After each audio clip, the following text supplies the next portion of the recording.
우리가 지난주에 이어서 성령은 누구신가라는 말씀 제목으로는 15번째 시간이고요. 그 중에서 교통하시는 성령님, 교통의 성령님이라는 주제를 가지고 두 번째 말씀을 오늘 받을 때에 하나님의 크신 은혜가 말씀을 받으신 우리 모두에게 임하기를 간절히 소망합니다. 하나님께서 이 자리에 함께 계신 줄로 믿습니다. 하나님은 살아계시고 그리고 하나님의 말씀을 받는 심령은 바로 말씀이신 하나님이 임하시는 것이요, 말씀이신 하나님이 임하시게 될 때에 우리의 모든 어두움의 역사들은 떠나가게 될 줄로 믿습니다. 아멘. 하나님이 통치하시는 곳마다 천국이 되는 줄로 믿습니다. 하나님의 말씀이 임하고 그 말씀에 우리가 순종하게 되면 그 말씀이 나를 통치하게 되고 우리는 하나님의 나라의 그 축복과 그 평안과 하나님의 나라의 그런 풍성함 가운데에 사는 하나님의 백성으로 우리 세워지게 될 줄로 믿습니다. 오늘도 이렇게 아멘을 잘 하시는데 계속해서 아멘을 잘해 주시길 부탁드립니다. 아멘. 우리 저기 체리 자매님 문 좀 닫아 주시면 좋겠네. 저기. 예. 그래요.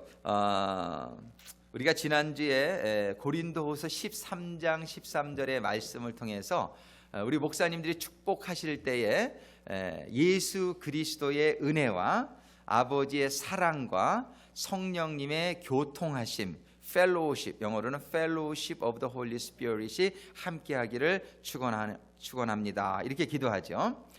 우리는 그 신앙생활에 있어서 이 세 가지 단계가 단계적으로 이루어지기를 하나님이 바라시는 것을 볼 수 있어요. 첫 번째는 우리가 정말 하나님의 예수님이 이 땅에 오신 것을 잘 깨닫지 못할 때에는 우리가 그냥 죄를 그대로 우리의 죄를 짊어지고 살 수밖에 없었으나 우리의 모든 죄를 담당해 주시기 위해서 이 땅에 오신 예수님, 그 예수님이 나를 위해서 십자가에서 죽어주셨다는 것을 깨닫게 되고 그것을 믿게 될 때에 우리의 죄가 사함을 받게 되는 것을 우리는 은혜다 이렇게 말할 수 있는 거예요. 그래서 제일 먼저 우리 신앙생활에 있어서는 예수님의 십자가의 사건, 예수님이 십자가에서 죽은 사건을 여러분들이 아직도 잘 이해가 안 되거나 그것이 과연 나를 구원해 줄 수 있다는 것이 좀 이렇게 잘 믿어지지 않으시는 분들은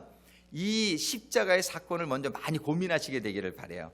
여러분들이 이 십자가가 잘 깨달아지지 않고 그 십자가의 예수님의 죽음이 내 죄를 사해 줬다는 것이 아주 리얼, 이렇게 아주 실제로 이렇게 마음의 감동으로 오지 않으면은 아직까지 신앙생활이 이렇게 진짜 그 하나님의 구원은 나에게 임하지 않았다라고 볼 수 있어요. 그러니까 여러분들이 이렇게 교회를 다니면서 늘 성경을 읽으시면서 제일 먼저 우리들이 이렇게 정신을 집중해서 말씀을 바꿔야 될 건 과연 예수님의 십자가 그것이 과연 무엇을 의미하는 것인가?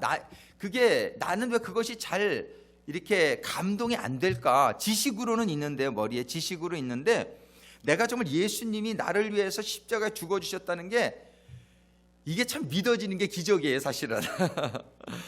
저도 이게 안 믿어졌던 시절이 있기 때문에 그 마음을 잘 알아요. 2000여 년 전에 돌아가신 한 남자의 죽음이 나의 구원과 어떻게 상관이 되는지 그게 잘 안 믿어지더라고요. 근데 어느 날 믿어졌는데 어떻게 설명을 할 수가 없어요. 이게 어떻게 믿어졌는지를.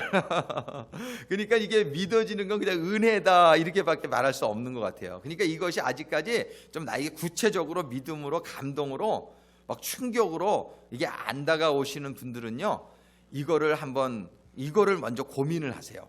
그리고 여러분들이 그냥 기도가 잘 안 되시더라도 하나님, 예수님의 그 십자가 사건이 제가 깨달아지기를 원합니다. 이런 마음을 가지시고 여러분들이, 근데 믿음은 뭐예요? 들음에서 온다. 믿음이 없어도 교회는 계속 오시게 되길 바랍니다.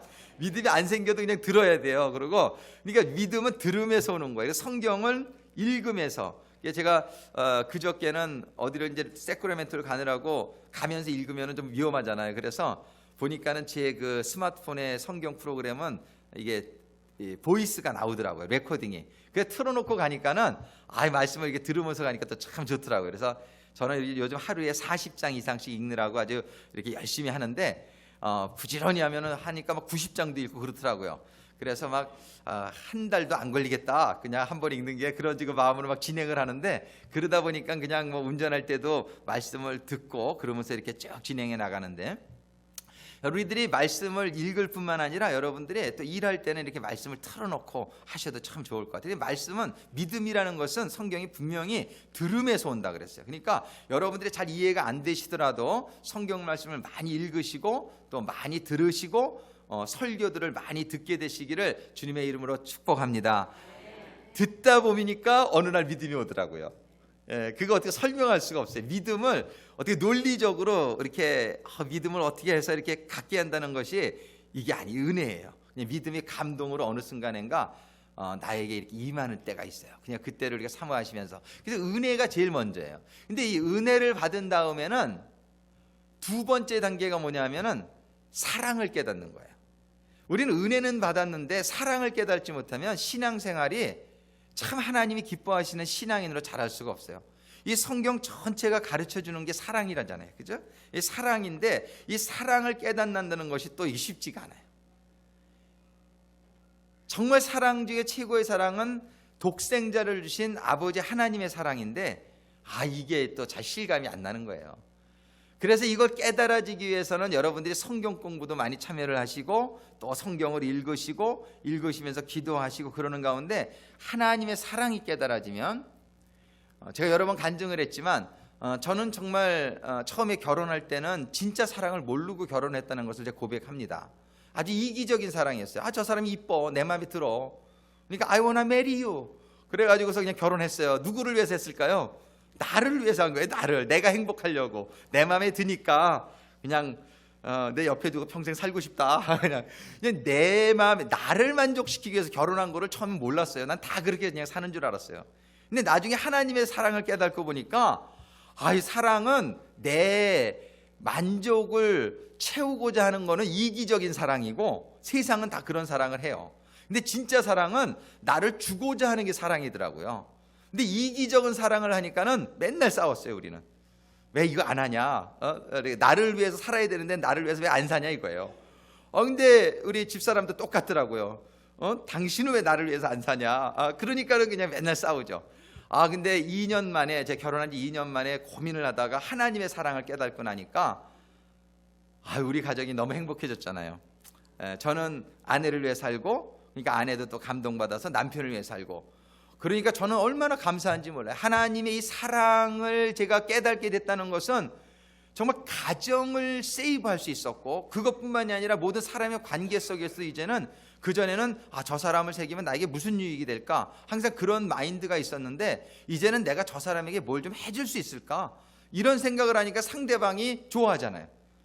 손해보고 싶다 사람들이 그러니까 이런 마인드를 가지니까는 사람들하고의 관계도 좋아지고 옛날에 장사를 하는데 장사를 할 때도 저는요 은혜를 받고 장사를 하니까 그전에는 저 주머니에 돈을 어떻게 꺼낼까 그런 생각을 하면 장사를 했는데 은혜를 받고 나니까 내가 저 사람을 최대한으로 어떻게 그 사람이 돈을 쓰는 거는 내가 받긴 받아야죠. 그런데 어떻게 하면 저 사람이 유익하게 내가 해줄 수 있을까 이런 마인드를 가지고 가니까요 이 손님들이 그걸 알더라고요. 알아가지고서 사고 나가지고서 나한테 오히려 막 고맙다고 그래요. 막 고맙다 그러고 자기 친구들 다 데리고 와요. 그러니까는 막 장사가 잘 되기 시작하는데요. 정말 저희 가게에 발 디뎌 놓을 틈이 없이 손님이 그렇게 꽉꽉 찼었어요. 그래가지고 또 하나를 냈는데 그거는 안 되는 가게를 제가 인수를 했어요. 근데 안 되던 가게가 제가 가서 그런 마인드를 가지고 가니까 그 쇼핑몰에 다 손님이 없는데 우리 가게만 그냥 옛날에 어항 놔보셨어요? 어항 놓으면 밖에는 적었는데 그 어항 안에만 고기가 빠글빠글 되는 거예요. 우리 가게 안에만 그냥 손님이 빠글빠글 되는 거예요. 그래가지고 몰이 다 살아버렸어요. 저희 가게 때문에. 그러니까는 그 주인이 얼마나 저한테 와서 잘하는지 또 딴 쇼핑몰에서 저한테 와가지고 자기네도 와서 가게 하나 내달래. 몇 달 프리렌트에 다 해주겠대. 그러다 은혜를 받아가지고 신학교 가는 바람에 다 제주에서 받았지만은 하여튼 이 마인드가 어떤 마인드를 가지고 사느냐는 참 얼마나 중요한지 몰라요. 근데 하나님의 사랑을 깨닫고 사랑의 마인드를 가지고 살면은 우리의 삶의 모든 것에 성공의 비결이 될 줄로 믿으시기 바랍니다. 저는 이 하나님의 사랑을 깨닫고 보니까는 가정의 천국이 임해 정말 모든 환경 속에 이렇게 참 감사하고 참 이렇게 기쁘게 살고 있는데 이 사랑이 깨달은 게 얼마나 감사하냔 말이에요. 오늘 성도님들도 은혜를 받고 구원을 받았으면은 여러분들이 하실 일은 사랑을 깨닫는 일이다. 그래서 여러분들이 그저 말씀을 공부하고 말씀을 듣고 교회의 사역을 감당하고 모든 일을 하는 가운데 하나님의 사랑의 깊이를 깨달아 여러분들이 그 하나님의 사랑을 닮은 그러한 삶이 되어져 갈 때에 세 번째 단계로 들어간단 말이에요. 이 세 번째 단계는 뭐냐면 교통의 단계예요. 이게 펠로우십 영어로는, 그 다음에 그리고로는 코이노니아. 이 코이노니아 단계가 뭐냐면 세 번째 성령님의 교통하심이잖아요. 예수 그리스도의 은혜와 아버지 하나님의 사랑과 성령님의 교통하심이 함께 하시를 축원합니다. 이렇게 사도 바울이 축원한 거를 우리 목사님들은 그걸 그대로 축원을 하는 거란 말이에요. 자, 이 성령님의 교통은 고통이 아니고 교통이요. 이 교통은 우리 신앙생활의 최고의 스테이지예요. 우리가 은혜를 받고 사랑을 깨닫고 그러는 가운데 교통인데 교통은 세 가지 교통이에요. 첫 번째는 하나님과 나와의 수직적인 교통이 이루어져요.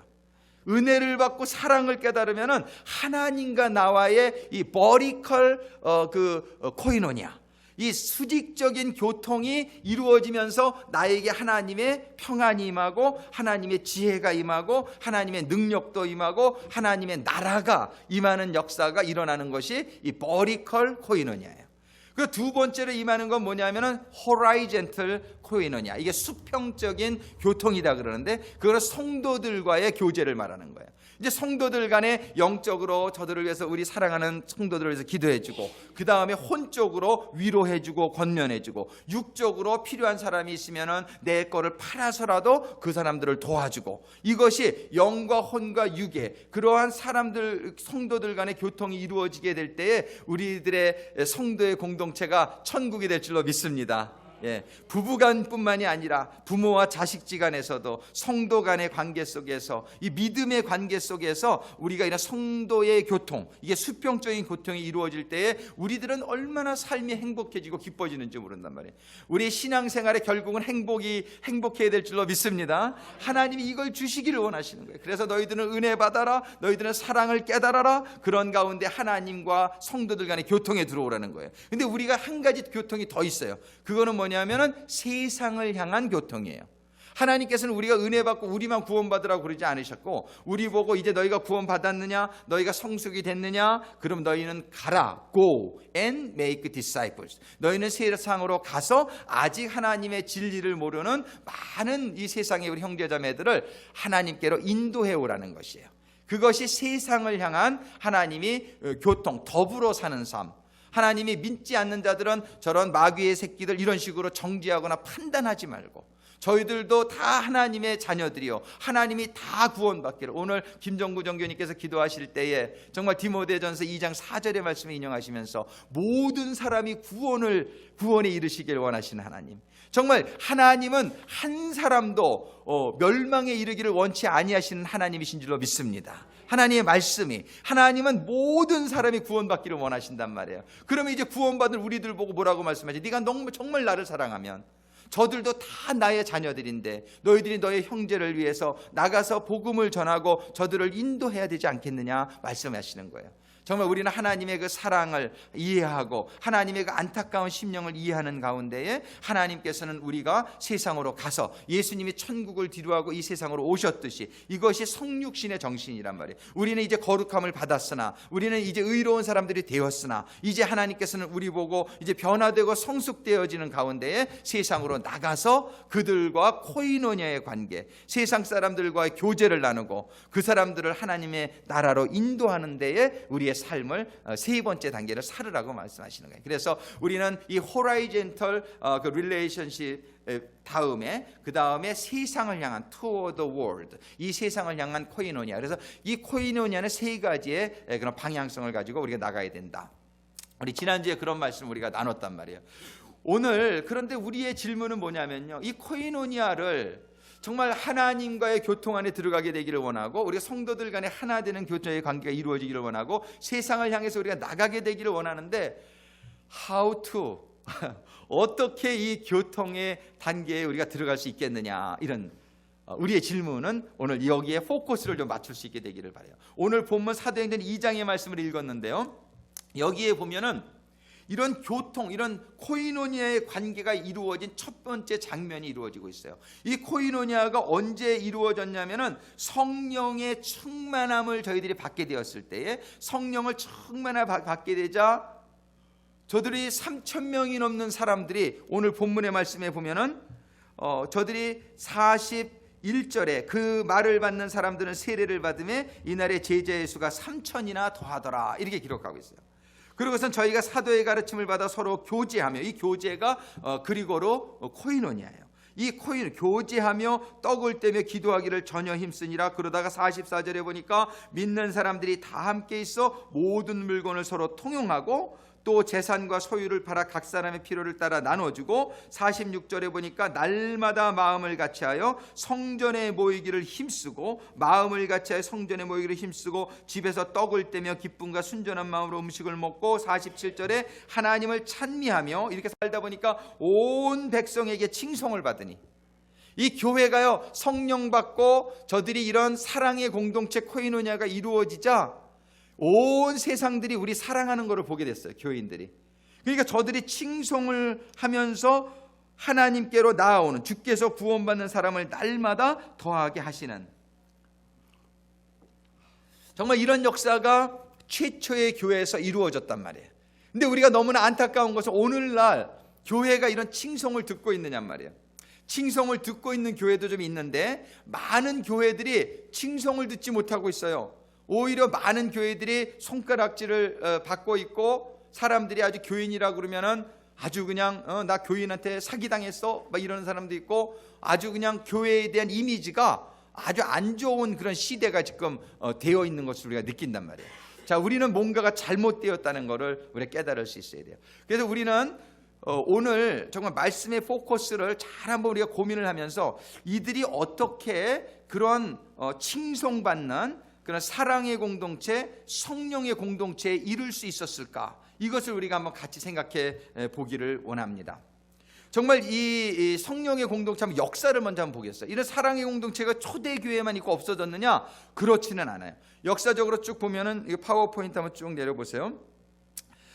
처음에 한 300년 정도가 이러한 사랑의 공동체가 아주 잘 이루어졌었어요. 근데 그 사랑의 공동체가 이루어진 증거를 초대교회 공동체의 연속성이다, 그런 말씀인데, 이 초대교회 공동체가 연속되었던 것을 우리는 먼저 로마 교회에서 살펴볼 수 있어요. 그 로마 교회에 보면 로마서 12장 13절에 거기에 보면 그런 말씀이 있어요. 정말 성도들의 쓸 것을 공급하고, 이런 말이 있어요. 근데 공급한다고 한국말로 번역을 했는데, 이 공급이라는 단어의 원어가 코이노니아예요.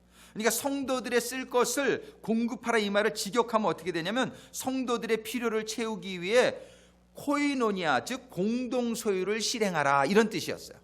그러니까 로마서, 그 사도 바울이 로마에 쓴 편지에 너희 그 로마 교회도 코이노니아를 이루어서 필요를 공급하는 그런 공동체가 되어라, 이렇게 말하고 있는 것이에요.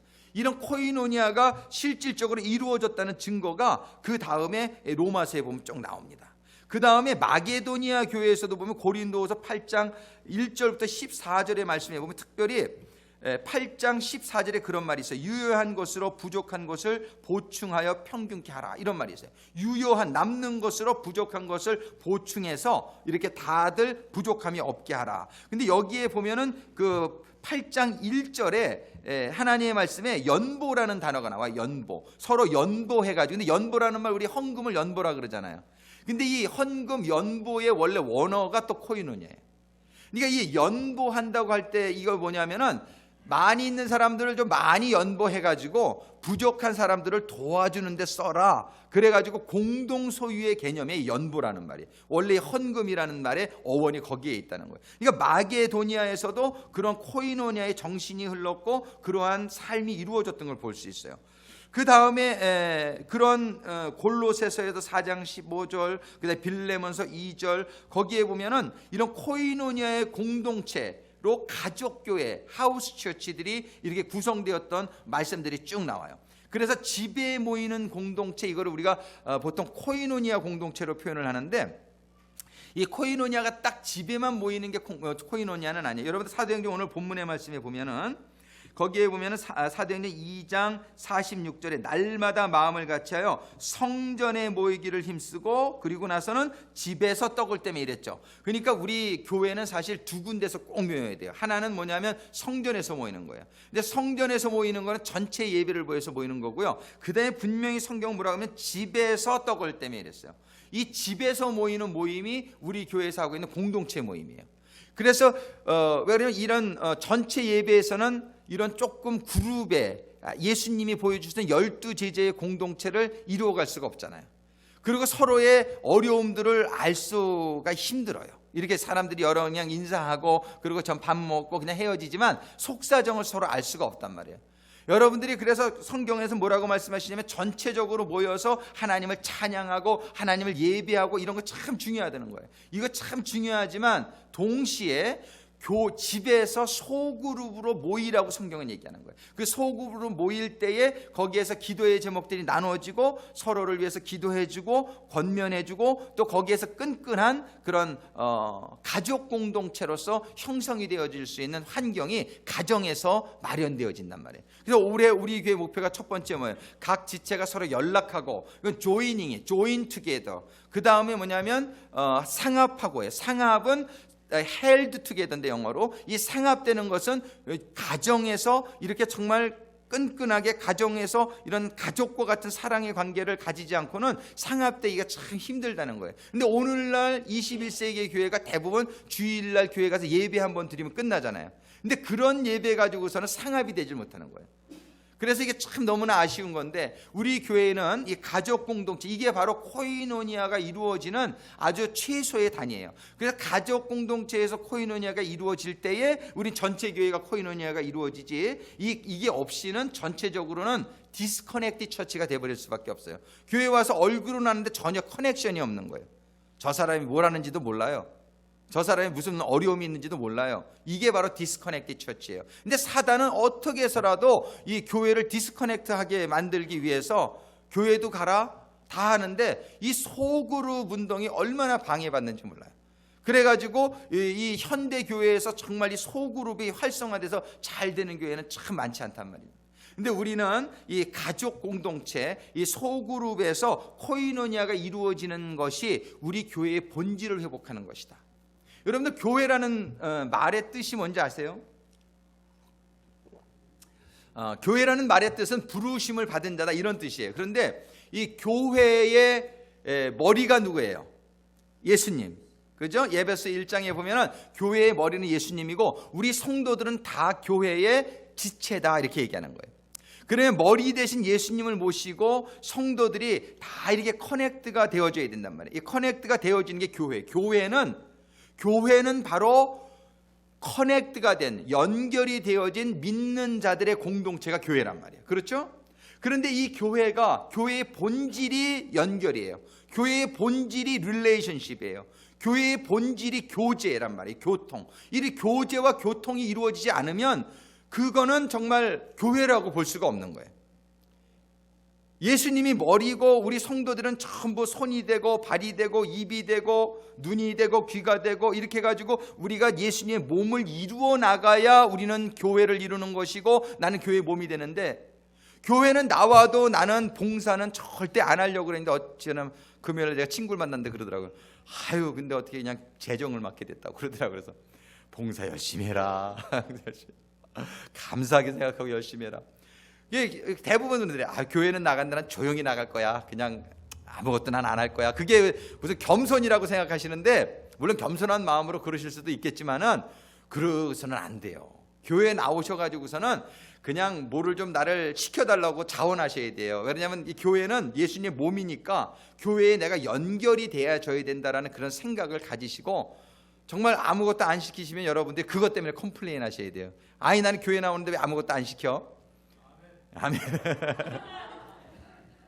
그러니까 여러분들이 그 담임사관한테 물어보셔도 됐지만 우리 정교님들 계시잖아요. 정교님들한테 물어보셔도 돼. 여러분들이 알잖아요. 또 여러분들이 하면은 잘할 수 있는 거, 그런 거. 우리 정수희 집사님 오셔가지고 얼마 안 되셔가지고 기타를 좀 치는데 그러시더라고요. 그래서 할렐루야 찬양팀입니다. 이렇게 좀 우리 이렇게 좀 하실 수 있는 게 있잖아요. 그래 그 자원해가지고서 이렇게 하시면 좋단 말이에요. 근데 이렇게 이제 시간이 없으시고 좀 환경이 힘들어서 그러시는 경우가 있죠. 그래도 여러분들이 한번은 어떻게 해서라도 이렇게 교회에 뭔가 시간이 좀 어려우면 어려운 대로 또 다른 거 할 수 있는 거를 한번 찾아보시고 그런 식으로 해가지고 교회에 뭐든지 연결되어지시게 되기를 주님의 이름으로 축원합니다. 그래서 그것이 교회예요. 교회는 어떻게 해서든지 연결이 돼야 돼요. 그래서 오늘 아무 것에도 내가 없으면은 남선교회나 여선교회 멤버는 오로메리컬이 돼 있단 말이에요. 그러니까 오늘 오후 1시 반에 점심 빨리 드시고 남선교회 모임 친교실에 있습니다. 여선교회 모임은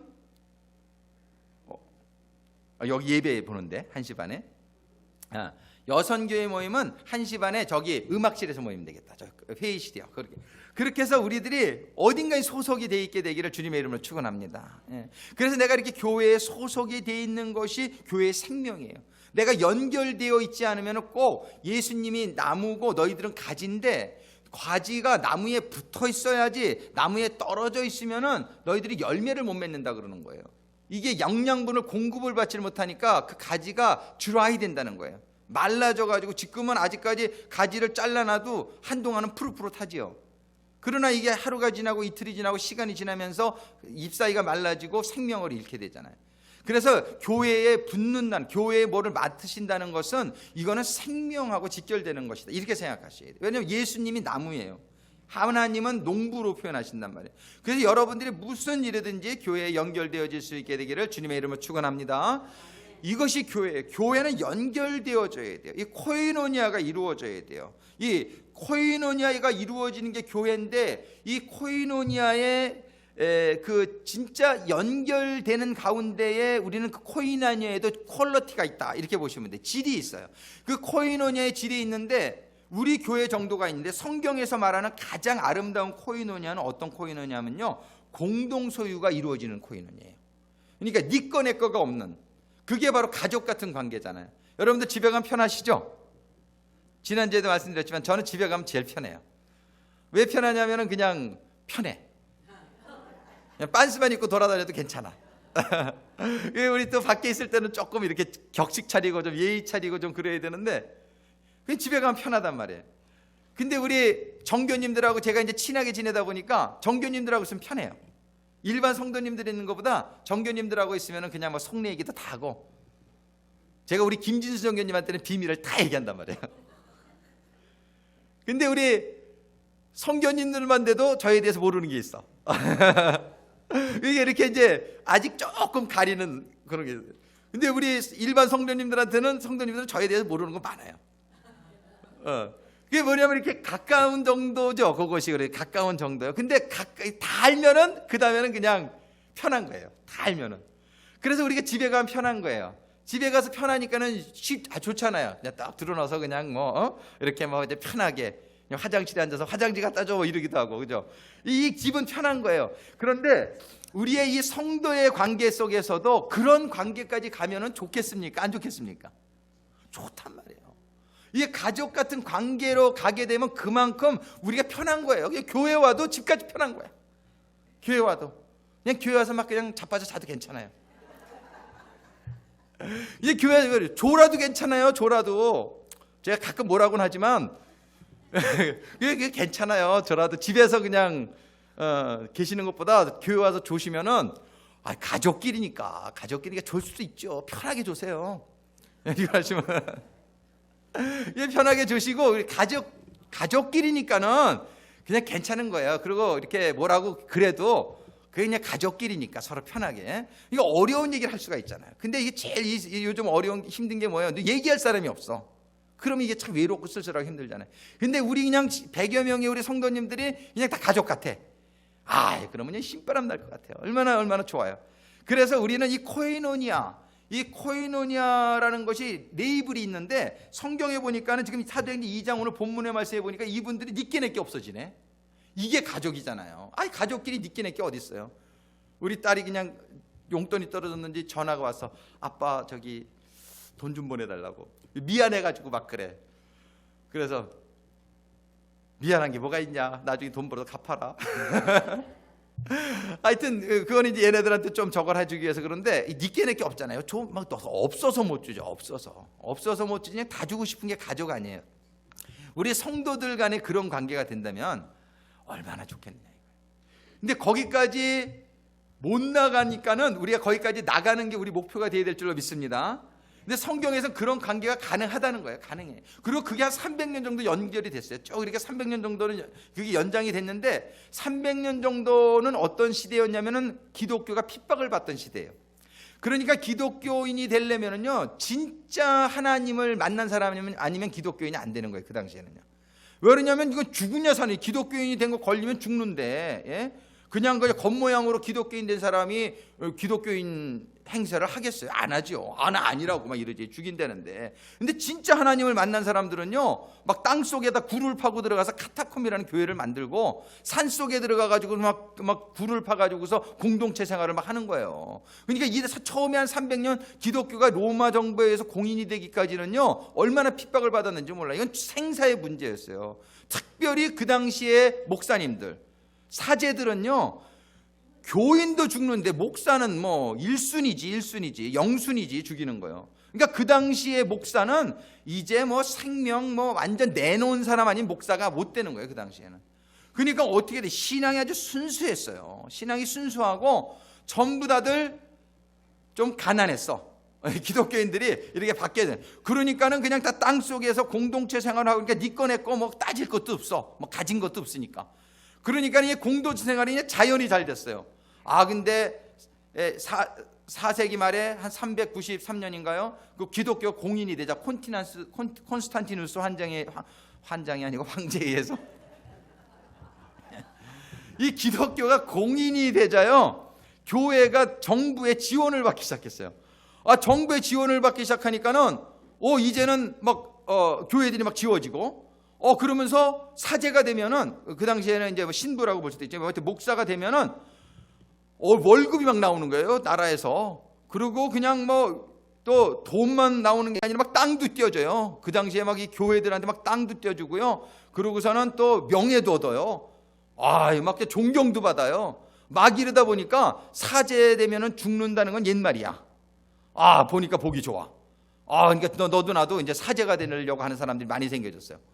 사제가 되는 것이 목숨 걸고 생명 걸려고 사제가 되는 게 아니라 이제 편안히 살고 명예 얻고 존경받고 이러기 위해 사제가 되는 사람이 생기고 나보고 재산이 딱 생겼어요. 근데 성경을 보니까 공동체 생활을 하라고 나오네. 성경에 보니까 성령 받으니까 뭐 네 거 내 거 없고 다 팔아가지고, 이거 가르치면 큰일 나잖아요. 자기 거 다 팔아야 되는데. 그렇죠. 사제들부터가 이거를 가르쳤다가는 자기 거 다 팔아서 다 나눠야 되는데, 그래서 요거를 싹 감추기 시작했어요. 요 내용들을. 그리고 성도들 보고 성경 읽지 말아라. 천주교가 그때부터 시작한 게 성경을 못 읽게 한 거예요. 이유인즉은 좋아요. 이유는 성경을 함부로 해석하면 안 된다. 그래가지고 사제들만 성경을 봐라.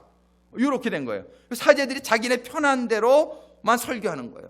그래서 이런 공동체 이런 내용을 그냥 싹 빠뜨린 거예요. 그러고서는 교회에서 그냥 다 돈 버는 게 축복이다, 뭐 세상적인 막 이런 식으로 자기네들이 많이 가졌으니까, 신앙생활을 뭐 하면은 가난하게 살아야 된다는 건 말도 안 됩니다. 하나님이 축복의 하나님인데 돈도 벌어야 되고 뭐 다 잘 되고 막 이런 세상적인 이런 현세적이고 기복적인 신앙으로 바뀌어 버린 거예요. 왜? 자기네들이 이렇게 사니까. 사제들이 잘 사는 거에 대해서 합리화해야 되잖아요. 얼마 전에도 저기 어디에 있는 미국 교회 목사님이 너무 잘 사는데 Life is good 뭐 이러면서, 신앙생활하면 이 정도는 살아야 되는 거 아닙니까? 뭐 이러면서 이렇게 얘기를 하더라고요. 미국 목사님인데. 그러니까는 막 그런 어떤 기복적인 신앙이 목사님들이 막 잘 사는 게 모델이 되는 거예요. 목사님들이 막 청빈하고 막 못 살고 이런 거는 그건 신앙생활 잘못하는 것이다. 이렇게 가르치는 교회가 얼마나 많은지 몰라요. 그러니까 이런 공동체 생활은 이제 아주 떠나간 거예요. 이 교회에서 이런 걸 가르치지도 않고, 그리고 이런 걸 가르치면 당장 좀 있는 분들이 불편해 하거든요. 그러니까 이런 거를 가르쳤다가 괜히 부자들 떠날까 봐 이걸 못 가르치는 거예요. 그래가지고서는 이 성경적인 이런 코이노니아 공동체가 사장이 되어버렸습니다. 근데 그런 가운데서도 성경을 보시는 분들이 나오기 시작해요. 이게 종교개혁 이후에 주로 이제 성경을 보게 하니까 이분들이 깨닫기 시작한 거예요. 아, 성경적인 신앙생활은 이게 아니구나. 근데 이렇게 세상적으로 신앙생활하는 게 좋냔 말이에요. 안 좋잖아요. 결과적으로 어떤 일이 일어나냐면 교회가 세상하고 다른 게 없어진 거예요. 그리고 교회가 편한 곳이 아니라 외식적인, 그런 와가지고서 그냥 무게나 잡고 뭐 막 이러는 불편한 곳이 되어버린 거예요. 아, 그래 교회 와서 있는 만큼 힘들어. 그냥 가능하면 교회는 짧게, 설교도 가능하면 짧게. 그래가지고 1시간 이내에 교회에서는 들어왔다 1시간 이내에 가야 된다. 이런 사고방식이 미국 사람들에서는 좀 팽배해요. UMC에서는 어느 교단을 지칭해 죄송합니다. 그냥 어느 교단에서는 설교를 제한을 하더라고요. 목사님 설교가 15분을 넘으면 안 된다 그런데요. 15분 이상 하면 성도들이 아주 싫어한다는 거예요. 그래가지고 이런 교단적으로 그러는 데도 있어요. 그러니까 이게 참 옛날에 사도 바울은 막 밤이 새도록 설교하고 막 이랬는데, 이런 설교 내용 이런 거 막 교회 오래 있는 거 피곤하다는 거. 왜 피곤하죠? 왜 피곤해? 교회가 더 이상 가족과 같은 데가 아니에요. 교회가 더 이상 코이노니아의 하나님과의 교통이 이루어지고 사랑에 이렇게 하나 되어지는 것이 더 이상 아니니까 교회 오면 불편한 거야. 아, 피곤해. 빨리 가야지. 그러니까 이 교회가 그런 곳이란 말이에요. 보세요. 여기 오늘 본문의 46 날마다 에브리데이 마음을 같이하여 성전에 모이기를 힘쓰고, 집에서는 또 떡을 때문에 교회에서 만난 것도 부족해서 집에 가서 또 만나고, 그러고서는 그냥 또 거기서 찬양하고 거기서 말씀 공부하고, 그냥 이게 좋으니까 모이는 거예요. 좋으니까. 우리 집에만 자꾸 가고 싶은 이유가 뭐예요? 집에 가면 좋으니까 가잖아요. 우리 교회가 가족같이 될 수 있게 되기를 간절히 소망합니다. 그래가지고 교회만 가면 피로가 풀려. 교회만 가면 마음이 그냥 아주 좋고 그냥 사랑이 넘치고, 이런 교회가 우리가 꿈꾸는 교회란 말이에요. 이게 교통이 이루어져, 성령의 교통이, 근데 이런 것들이 모두 이루어질 수 있는 것이, 오늘 말씀, 이게 제가 오늘부터 새신자반이 있어가지고 15분까지 마치려고 했는데 벌써 15분인데 5분만 더 하고 빨리 끝내겠습니다. 그런데 이런 코이노니아가 이루어지면은 너무나 좋겠는데요. 성경에도 이렇게 쭉 보고, 그 다음에 이 코이노니아가 실질적으로 그런 걸 추구하신 분들이 역사적으로 많이 나왔는데, 대표적인 게 스위스의 라브리 공동체라고 있어요. 그 라브리 공동체에 그분이 이제 성경을 읽다 보니까, 아, 이건 아니다. 지금 이게 아니다. 그래서 라브리 공동체 쭉 내려가면 있어요. 거기 4가지 이분이 원칙을 정했어요. 조그만 스위스 산속에서 집을 지면, 첫 번째는 기부금을 요청하지 않고 우리의 필요를 하나님께만 아랜다. 근데 요즘 교회들이 그냥 막 너무 이렇게 그런 기부금, 헌금 이런 거에 의존하는 게 많잖아요. 실제 하나님을 의존하기보다는. 저는 제가 11조 하라고 하는 건 절대로 제가 돈 필요해서 그러는 게 아닙니다. 그건 하나님의 말씀이 그러니까 여러분들이 그냥 기도하시는 가운데 꼭 11조를 낼 수 있는 신앙이 되시라고 말씀하시는 거지, 그렇다고 11조 지금 못 하시는 분들 좀 부담은 되시겠지만 그래도 교회는 나오시기 바랍니다. 11조 안 내신다고 쫓아내지 않습니다. 근데 이렇게 그건 말씀을 드리는 건 하나님의 말씀이니까 여러분들이 자꾸 기도하시면서 여러분들 신앙이 그걸 내는 그런 목표를 가지고 하시라는 거지, 구세군 교회가 막 그냥 돈 걷어가지고 막 이러려고 절대 아니란 말이에요. 근데 하여튼 요즘 교회가 너무 그런 거 강조하는 데 있잖아요. 그냥 그 물질에. 근데 이분은 첫 번째로 그걸 요청하지, 하나님께. 둘째 원리가 뭐냐면 간사를 모집하지 않고, 그러니까 월급 주는 인플로이를 채용하지 않고 하나님께서 사람 보내주시기를 기도한다. 세 번째는 우리를 인도하시는 하나님의 주권을 인정해서 계획을 세우지 않는다, 미리. 네 번째는 그리고 그 장소를 퍼블릭에게 알리지 않는다. 하나님 필요한 사람 보내줄 걸 믿고 기도한다. 이런 얼마나 순수하냔 말이에요. 이런 신앙을 가지고 신앙생활하는 참 그런 분들이 많지 않은 시대에 이분이 이런 4가지를 가지고 하니까 지금 이게 1954년에 그렇게 시작을 했는데요. 1954년에 지금까지 얼마나 많은 사람들을 도와주고 이렇게 성공적으로 이루어지는지 몰라요. 여러분들도 공동체 중에 굉장히 유명한 게 미국의 미네아폴리스에 있는 베다니 펠로우십이라고 있어요. 베다니 공동체. 여기는 5가정이, 한 교회에서 신앙생활 5가정이 정말 이건 아니다, 오늘날 교회 현실이 이건 아니다, 그래서 5가정이 뭉쳐가지고 이렇게 집을 하나 샀어요. 30개 방이 있는 5가정의 공동체 생활을 시작하면서 성경적인 이런 생활을 해보자. 그러고서는 그들이 들어가가지고서 나중에 사람들이 모이니까는 57에어케의 땅을 사가지고 농장을 만듭니다. 그래가지고 거기에서 학교를 세우고 선교학교를 세우고 그런 아주 훌륭한 공동체를 이루었어요. 그다음에 또 하나 공동체 여러분들이 좀 여러분들이 아마 나중에라도 좀 조사해 보길 바래요, 인터넷으로. 그다음에 코이노니아 동역회라는 게 있어요. 코이노니아 파트너스인데 영어로는 원래는 코이노니아 팜스라고 생겼는데 그 서던 베프티스트의 교수로 계시던 분이 정말 이건 아니다 오늘날. 그래가지고 이분이 다 사직하고 저기 조지아에 있는 흑인촌에 가가지고서 거기서 또 농장을 시작합니다. 그래서 그들을 섬기는데 너무 잘 돼가지고 여러분들 그 어려운 사람들 집 지어주는 헤비탓 무브먼트 알죠? 그 헤비탓 무브먼트가 여기서 나온 거예요. 그래가지고 전 세계 한 80여 개국에 집 짓는 그 단체들을 봉사하고 그러잖아요. 너무나 이렇게 성공적으로 되고. 그리고 한국에서는 여러분들 잘 알지만 예수원 같은데요. 지저스 앱이죠. 그 예수원 같은데 대천덕 신부님이 정말 그 강원도 산골에다가 집을 져놓고서 그런 공동체, 그걸 유무상통이라고 그러죠. 이렇게 모두 공유하는 그런 공동체를 해서 한국의 교회에 얼마나 큰 영향력을 지금까지도 미치고 있는지 몰라요. 물론 대천덕 신부님은 수년 전에 돌아가셨지만 그 아드님이 또 이렇게 해서 하고 있단 말이에요. 이런 공동체, 어떻게 보면 우리 구세군도요, 사관까지는 굉장히 공동체가 이루어져요. 사관은 우리 사관학교 들어갈 때 무소유를 사인해야 되고 그리고 모든 게 공동 소유입니다. 그리고 사관학교에 있을 때는 이렇게 공동체에서 같이 식사, 아침만 따로 먹어요. 근데 배단위 공동체도 그러더라고요. 아침만 자기 가정에서 먹고 점심하고 저녁은 같이 먹고. 근데 이 사관까지는 그런 생활이 사실은 돼요. 근데 이것이 우리 성도님들까지 익스텐드 됐으면 좋겠어요. 우리 구세군이. 지금 성도님들은 일반 교회나 별로 다 차이가 없잖아요. 그래서 우리는 이런 공동체가 이루어진 분들을 가만히 연구해 보니까요, 한 가지 공통점이 있어. 그 공통점이 뭐냐면 그들이요, 하나님의 말씀을 그대로 믿었다는 거예요. 이 공통점이. 그래서 이분들을 우리가 통칭해서 Fundamental Radicalist라는 별명이 있어요. Fundamental Radicalist. 그 뭐냐면 하나님의 말씀을요, 가감하지 않고요. 성경이 지금 성령 받았을 때 이러한 이런 소유의 코이노니아가 이루어졌으면 우리도 이걸 따라가야 된다. 이거를 아주 그대로 순수하게 받아들이고 그걸 적용한 거예요. 자기 생각만 한 게 아니라 적용한 거예요. 그래서 이 비교를 여러분들이 이제 말씀을 우리가 읽기 운동을 하고 그러는데요. 여러분들이 말씀 읽으실 때 정말 가감하지 말고 성경에 써 있는 거면은 이건 그대로 나에게, 우리 교회에 그대로 이루어진다라는 그런 아주 근본주의적인 그런 신앙의 자세로 회복되어지기를 주님의 이름으로 축원합니다.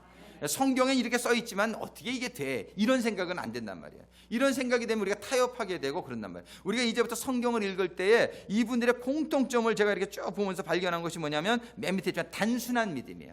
아주 단순한 믿음. 그러니까 이 사도 베드로가 굉장히 단순한 믿음을 가졌다고 해요. 이런 믿음이에요. 그냥 성경에 써 있으면 그냥 그대로 이 말씀을 그대로 나에게 적용하고 그대로 우리 교회에 적용하는 거예요. 단순한 믿음과 그리고 기도예요.